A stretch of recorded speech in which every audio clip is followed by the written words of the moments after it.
I remember the first time I noticed it clearly. I was a child, lying awake long after the house had gone silent, staring into the dark where the ceiling disappeared. My parents thought I was asleep. The world had shut its mouth. No traffic, no voices, no ticking clock. And then it came that thin, unwavering sound, like a distant current humming behind reality itself. I pressed my hand over my ear, then the other. It didn't stop. I told myself it must be something wrong with me.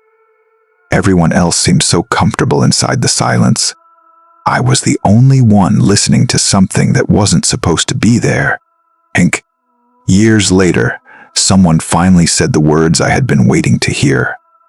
Not in a hospital room, not in a clinic, but in a whisper, passed almost conspiratorially, as if the sound itself might react if spoken of too loudly. "It isn't a defect," the man said, his eyes steady, almost relieved. "It's a transmission." That word stayed with me. Transmission. As if something were being sent. As if someone, or something, had always been speaking, and only a few of us were tuned correctly to hear it. He told me a story. Not as a lecture, but as a confession. In a sealed room in ancient Alexandria, sometime around the year Sambayar-Surwar, men gathered under oil lamps that smoked against stone ceilings. Pika. Their robes brushed the floor as they moved. Scrolls lay open before them, not the polished texts meant for public reading, but manuscripts copied and recopied by trembling hands, hidden, protected, smuggled across deserts and generations. These were teachings attributed to Jesus, but not the ones that would later be carved into doctrine. These were the private words, the ones given to those who stayed behind when the crowds dispersed and became dangerous. Kekit. Among those writings was an explanation for the sound, a teaching about perception, about frequency, about why some human beings hear something in silence, while others hear nothing at all. The men in that room understood the implications immediately. If this knowledge spread, authority would dissolve. If people realized the divine could be experienced directly, felt, heard, sensed within their own bodies, there would be no need for intermediaries, no gates to guard, no permissions to grant, so the teaching was removed, not debated, not refined. Erased, condemned as heresy, buried beneath language about obedience and belief. The sound, however, could not be buried. Cow. I was told to breathe slowly as I listened, to feel the air fill my lungs, to notice the way my body existed before thought interfered. "What I'm sharing with you," he said, "was never meant to be believed. It was meant to be recognized."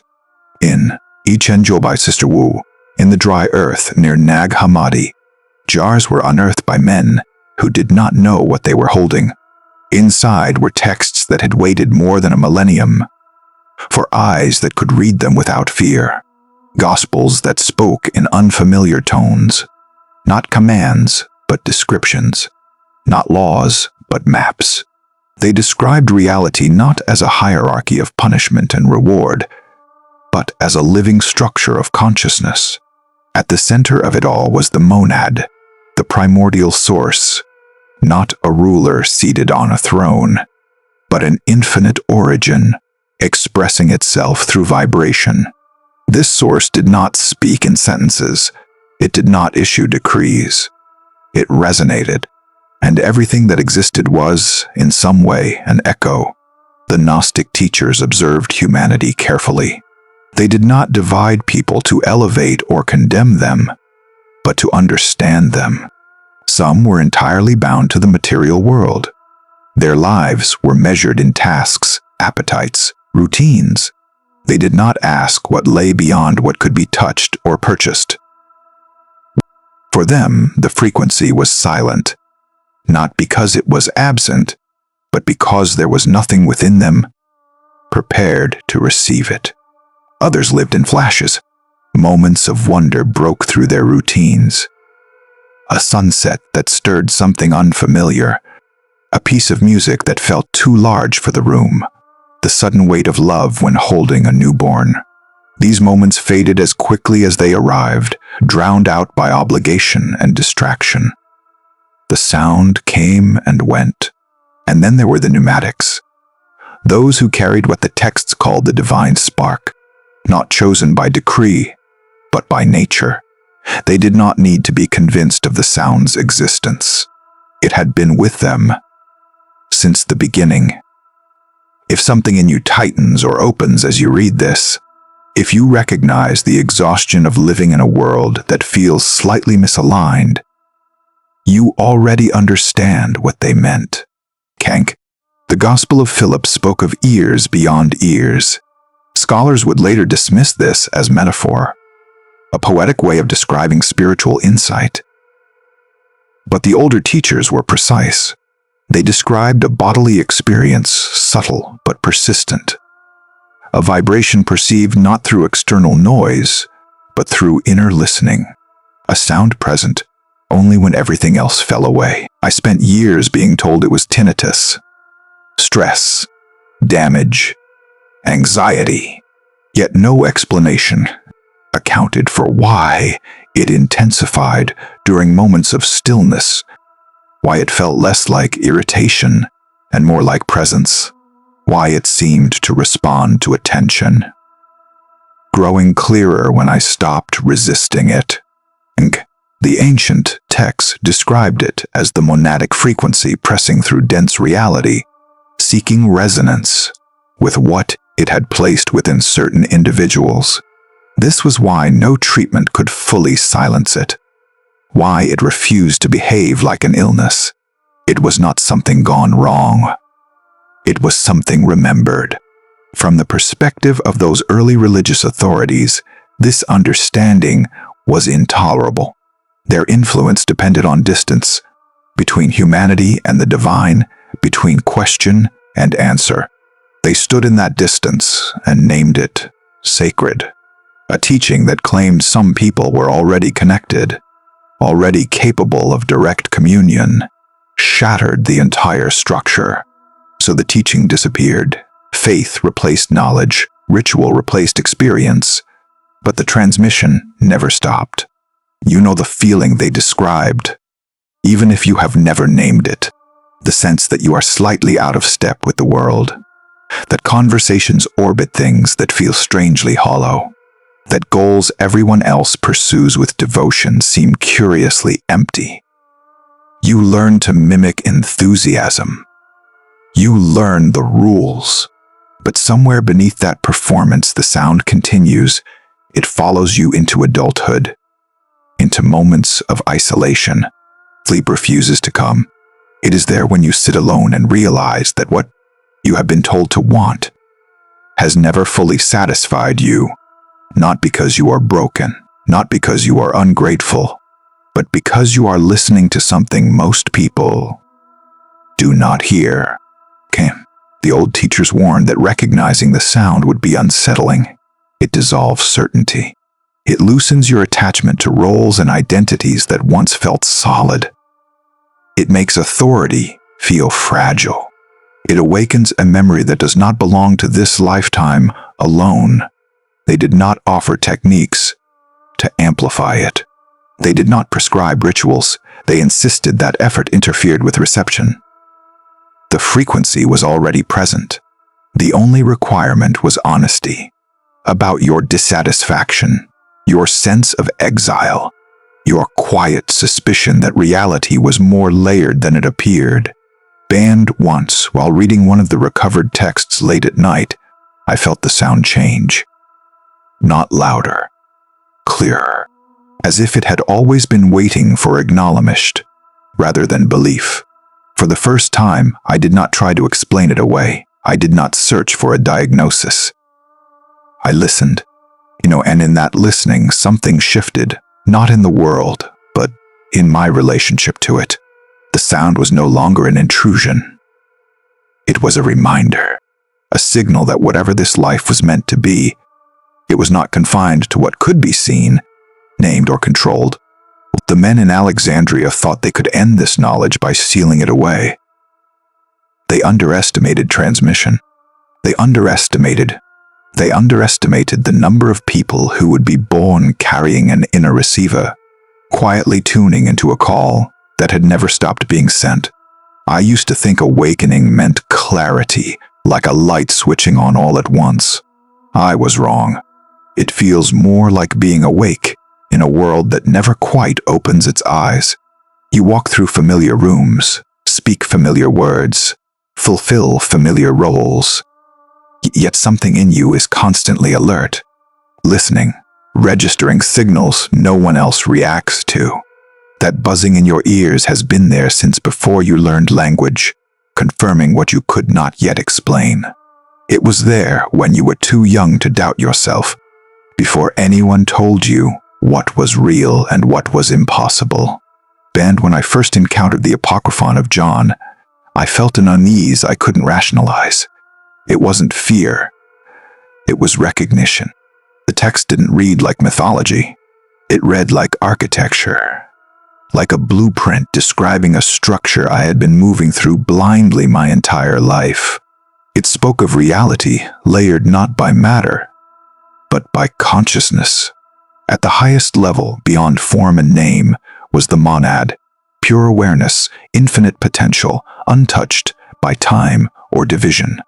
Not a ruler, not a personality, a source so complete it required nothing outside itself. From the monad flowed the pleroma, the fullness, a realm of light, not light as the eye perceives it, but light as coherence, as perfect resonance. Every emanation within it knew itself and its origin simultaneously. Nothing there questioned its place. Nothing there feared loss, because nothing there was separate.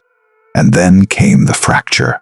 Blanched, below the pleroma existed the world we know, but not as a direct creation of the monad.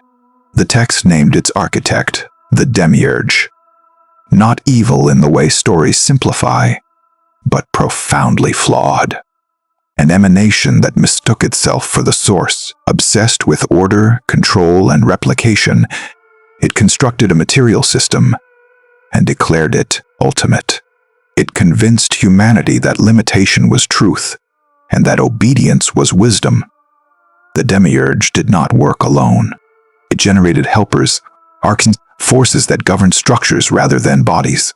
They were not monsters lurking in shadows, but frequencies embedded in systems. Authority without conscience. Rules without meaning.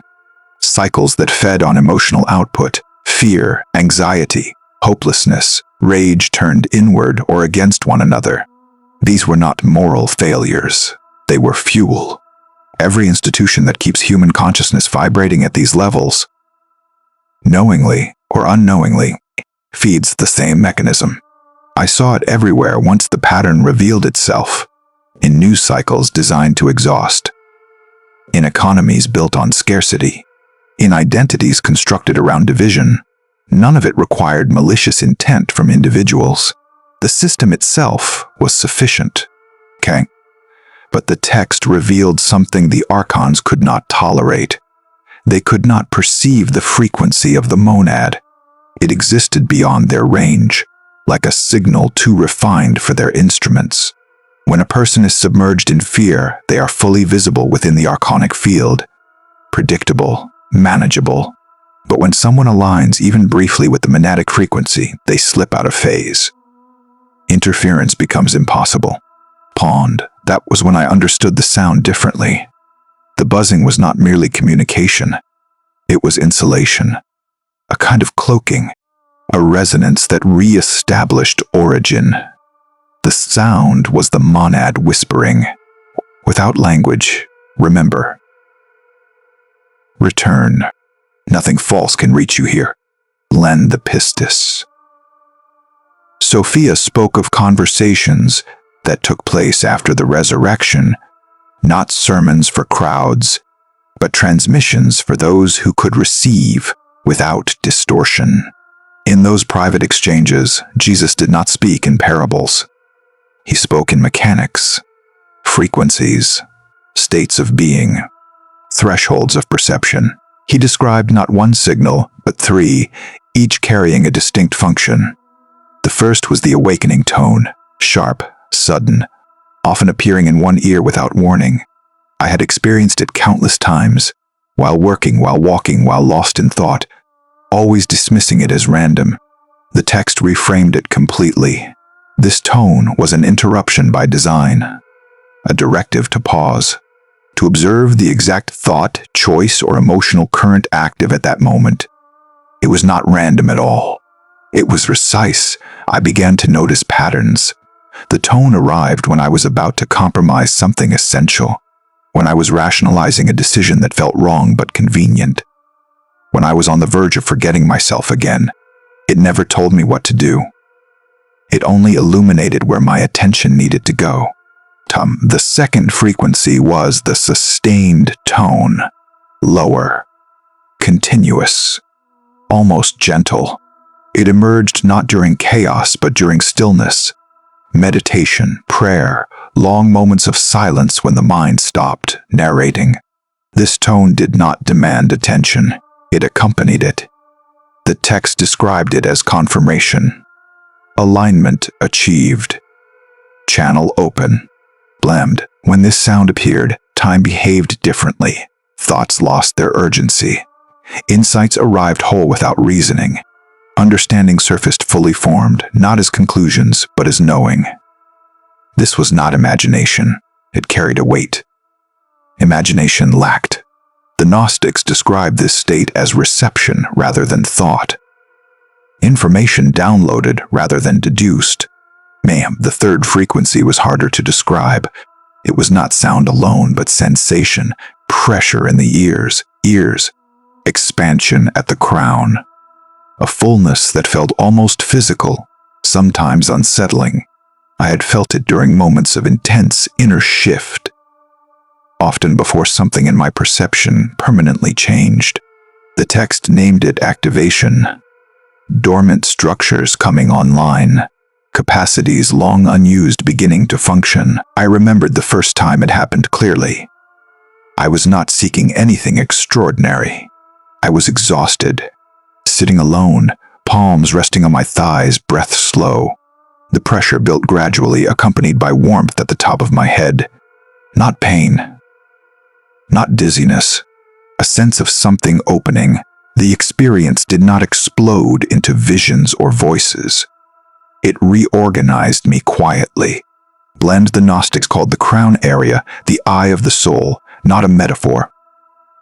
A receptor. When I placed my hand there, I felt heat immediately, as if my body recognized the gesture before my mind did. The warmth wasn't dramatic. It was familiar, like touching a place you've always known but forgotten how to reach. The technique preserved in the old teachings was surprisingly simple, almost disappointingly so for anyone expecting ritual complexity. The first step was recognition, not affirmation, not belief. Identity. The understanding that you are not a body occasionally touching something spiritual. You are consciousness temporarily operating through matter, a divine spark navigating density. This recognition could not be forced. The text warned against repeating phrases or adopting titles. You didn't declare yourself chosen, you remembered yourself as such. The difference was unmistakable. One was effort, the other was relief. The second step was engagement. When the tone appeared, you did not suppress it. You did not analyze it. You did not label it a symptom. You turned toward it with attention that was neither desperate nor dismissive. Curiosity without demand. Welcome without expectation. The first time I tried this consciously, the sound changed. Not in pitch, but in texture. It felt closer, more intimate, as if distance had been an illusion all along. My thoughts slowed, then thinned, then receded. The pressure at my crown intensified slightly, not painfully but insistently, as though something were aligning itself, adjusting, recalibrating. As my attention rested fully within the sound. something remarkable began to unfold. Not as a vision, not as a message, but as a shift in orientation. It felt as though awareness was no longer looking outward at the world, but remembering how to look from somewhere deeper, somewhere it had once known intimately, and never truly forgotten. The moment the sound stopped feeling like noise was the moment everything changed. It didn't happen dramatically. There was no flash, no vision, no voice announcing itself. It happened quietly, almost respectfully, as if the signal had been waiting for permission. I was sitting in the dark, breathing slowly, attention resting on the familiar tone that had followed me since childhood. For the first time, I wasn't resisting it or analyzing it. I wasn't trying to explain it away. I stayed with it, and then the static thinned. What had once felt like interference began to organize itself. The buzzing softened, sharpened, clarified. It was no longer an irritation floating in silence. It was directional, intentional, as if the sound had always been carrying something, and my mind had finally learned how to listen without distorting it. That was when I understood the third step the old texts hinted at but never shouted. Decuration. Land. This was the point where the path split completely from everything I had been taught. Every religious instinct I carried had trained me to ask, to plead, to lower myself in hopes of being noticed by something higher, to reinforce distance through humility. But the Gnostic writings dismantled that posture entirely. They did not teach supplication. They taught alignment. Lend, you do not ask the monad for anything. You speak from it. The difference is not semantic. It is structural. Asking assumes separation. Declaring collapses it. Prayer speaks upward. Declaration resonates outward. From the source through the form you temporarily inhabit. When the frequency is present, when attention is anchored in the signal, you are not a human addressing the divine. You are the divine expressing itself through a human channel. That realization alone rearranged something deep in me. The texts were precise, not verbose, not poetic. 4 words, no more, no less. Spoken internally or aloud, but never begged, never whispered in doubt. Declared as fact, as memory. I am the sign. Balnind. The first time I formed those words while focused on the tone, my body reacted before my mind could interfere. A warmth spread across my scalp, down my neck, into my hands.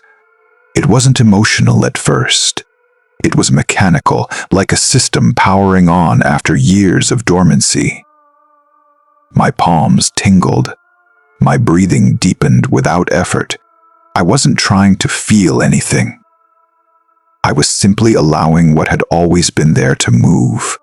But others I later spoke with described different sensations. A cool clarity washing through their chest. A lightness behind the eyes. A sudden stillness so complete it felt like standing in the center of a storm, where nothing touched them. The texts were clear, temperature shifts were the first confirmation. Energy moving into coherence, polarity adjusting, circuits reconnecting. Then came the release. It surprised me how quickly it arrived. Tears surfaced without sadness, without memory, without narrative. Just gratitude so pure it bypassed thought. The feeling wasn't relief from pain. It was recognition of belonging, like realizing you had been homesick your entire life without knowing what home was. Blind after that, perception itself began to sharpen. Colors seemed less dull, more saturated, as if the world had been washed clean. Sounds separated themselves from background noise. Silence felt deeper, more spacious. Edges appeared defined, not harsh, but precise. I wasn't seeing more. I was seeing without the veil of distortion I had always assumed was normal. The texts warned against mislabeling this as imagination or hallucination. It wasn't an addition to perception. It was a subtraction. The archontic haze thinning, the filters loosening their grip. Within 2 days, coincidences multiplied to the point where dismissing them required effort. Messages arrived exactly when I needed them. People I hadn't thought of in years reached out unprompted. Information surfaced effortlessly, as if the act of searching had been removed from the equation. Doors didn't just open. I became aware of doors that had always been there. The sound itself changed too. Blend. What once felt random began arriving with timing so exact it was impossible to ignore. It appeared before decisions, during moments of internal conflict, at thresholds I didn't yet recognize consciously. And somehow, without instruction, I began to understand it, not as language but as guidance. The tone didn't answer questions. It revealed alignment or misalignment instantly. But this was also when resistance surfaced, not externally, internally. Thoughts arose that carried my own voice but not my own clarity. This is nonsense. Nothing has changed. Go back to normal life. Forget this. You're imagining patterns. You're wasting time. They didn't feel aggressive. They felt reasonable, familiar. Comforting in the way returning to sleep feels comforting after briefly waking. The Gnostic warnings echoed clearly then. This was not failure. This was confirmation. The archonic field does not intervene with force. It intervenes with doubt disguised as common sense, with distraction masked, with fatigue that urges you to abandon what cannot be immediately validated by the world around you. I didn't argue with the thoughts. I didn't try to defeat them. I watched them rise, form, dissolve, and each time I returned attention to the sound. Again and again, the signal never left. Only my focus did.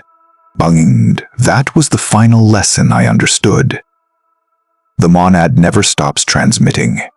There is no achievement to maintain, no purity to defend, no status to earn. Tuning is the only task. Returning is the only practice. Jesus did not teach this in crowds because crowds vibrate at compromise. He taught it in rooms small enough to hold silence. To those who had already begun to remember, the Gnostics hid these instructions not out of secrecy, but out of patience. They knew this knowledge could not be forced into the wrong nervous system. It had to wait for the right moment, the right frequency, the right listener. Millennia passed. Empires rose and fell. Institutions hardened. Doctrine replaced experience. And still, the signal continued. If you are here now reading this, it is not accidental. Something in you recognized the frequency before your mind caught up. Tonight, when the world grows quiet, you will hear the sound again. You always do.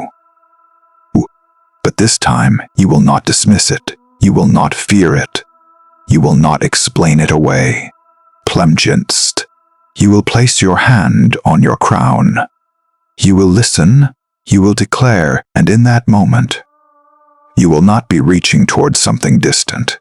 You will be standing where you have always belonged, expressing the source through form, invisible to what feeds on fear, untouchable to what thrives on forgetting. You were never broken. You were never malfunctioning. You were never alone. The ringing in your ears was not a defect. It was a call. And now at last you know how to answer.